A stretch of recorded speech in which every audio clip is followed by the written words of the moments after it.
Bonjour, au micro Jacques Roger. Après avoir donc parlé du concept de baoulophobie, aujourd'hui nous allons parler du concept ivoirophobie, les ivoirophobes. Nous avons donc adapté ou bien réactualisé des propos que nous avons déjà vus dans quelques journaux pour essayer de faire notre point. Comment reconnaître un ivoirophobe? Il est important de noter que le terme ivoirophobe n'est pas une expression courante utilisée dans le discours public. Cependant, si vous souhaitez comprendre les signes caractéristiques d'une personne qui éprouve une aversion envers les Ivoiriens, voici quelques indications générales. Number one, la vulgarité dans la parole et dans la pensée. Une personne manifestant donc une attitude hostile envers les Ivoiriens pourrait adopter un langage vulgaire et exprimer donc des idées négatives à leur égard de manière irrespectueuse. 2. Réaction donc négative à l'utilisation de l'expression nous les Ivoiriens. L'ivoirophobe peut se sentir offensé ou contrarié lorsque les Ivoiriens sont mentionnés collectivement ou inclus dans une identité commune. 3. Refus de débattre de société, pour ne pas dire le refus des débats de société. Une personne manifestant donc l'ivoirophobie peut éviter activement des discussions portant sur des problèmes sociaux et politiques liés à la Côte d'Ivoire, cherchant ainsi à exclure donc la voix des Ivoiriens dans ces débats. 4. Utilisation donc du terme ivoiritaire. L'ivoirophobe pourrait utiliser abusivement et qualifier donc de manière dénigrante ceux qui ne sont pas d'accord avec leur position en utilisant des termes discriminatoires tels que ivoiritaire, visant donc à marginaliser ou à discréditer leur point de vue. 4. Opposition à l'union des Ivoiriens pour défendre donc une cause.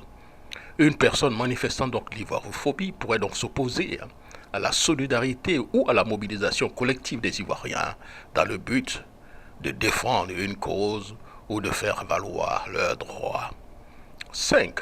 Opposition donc à l'union des Ivoiriens pour défendre une cause. Une personne manifestant donc de l'ivoirophobie pourrait donc s'opposer à la solidarité ou à la mobilisation collective des Ivoiriens dans le but de défendre une cause et pratiquement de faire valoir donc les droits. 5. Empêchement donc de parler d'immigration en Côte d'Ivoire. L'ivoirophobe pour s'opposer ou tenter de réduire en silence les discussions portant sur l'immigration en Côte d'Ivoire, adoptant ainsi une position fermée sur cette question. 7. Pour finir, pour ne pas dire 6, pour finir, il est violent en pensée et en parole. Lorsqu'une personne se montre violente, donc dans la pensée et dans ses actes, cela témoigne d'un niveau extrême de préjugés et de haine envers donc un groupe spécifique, en l'occurrence les Ivoiriens dans ce cas. Cette violence se manifeste donc à travers des propos haineux, des agressions verbales ou même des actes physiques de violence dirigée contre les Ivoiriens. Nous avons vu pendant donc la rébellion la haine d'en découdre avec les Ivoiriens.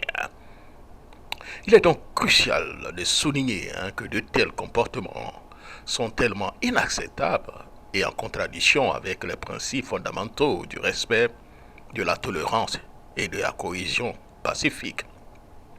Il est impératif de promouvoir donc des valeurs d'égalité, de compréhension mutuelle et de respect pour construire une société où chacun est traité avec dignité et équité.